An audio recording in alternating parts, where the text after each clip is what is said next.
بسم اللہ الرحمن الرحیم۔ ہمارے پاس حدیث ہے، حدیث نمبر 3۔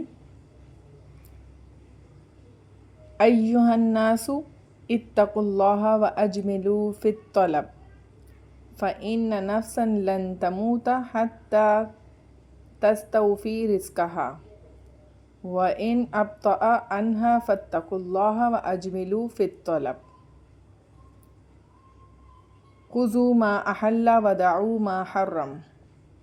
یہ سنن ابن ماجہ کی حدیث ہے اور اس کا ترجمہ یہ ہے کہ اے لوگو، اللہ تعالیٰ سے ڈرو اور اچھے طریقے سے اعتدال کے ساتھ روزی طلب کرو، کیونکہ کوئی انسان اپنا رزق پورا کیے بغیر نہیں مرے گا، اگرچہ اس رزق کے حصول میں دیر ہو جائے۔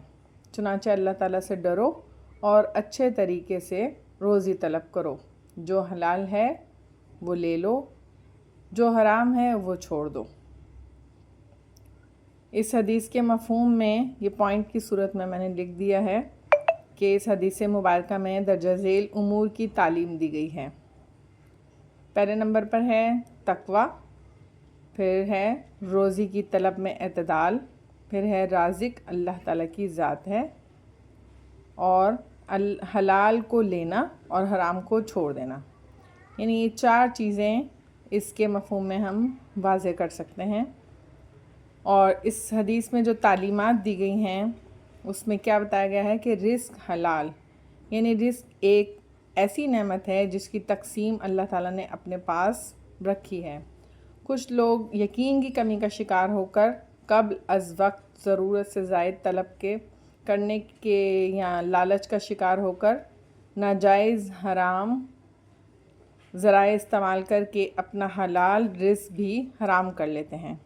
تو اسی لیے نبی صلی اللہ علیہ وسلم نے فرمایا کہ رزق طلب کرنے میں اعتدال سے کام لیا جائے۔ اب دیکھ لیتے ہیں کہ اس کا عملی زندگی میں اطلاق کیسے ہوتا ہے۔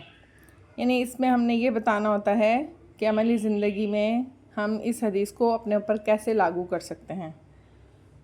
تو اس حدیث مبارکہ سے سبق ملتا ہے کہ رازق اللہ تعالیٰ ہے، جس کے مقدر میں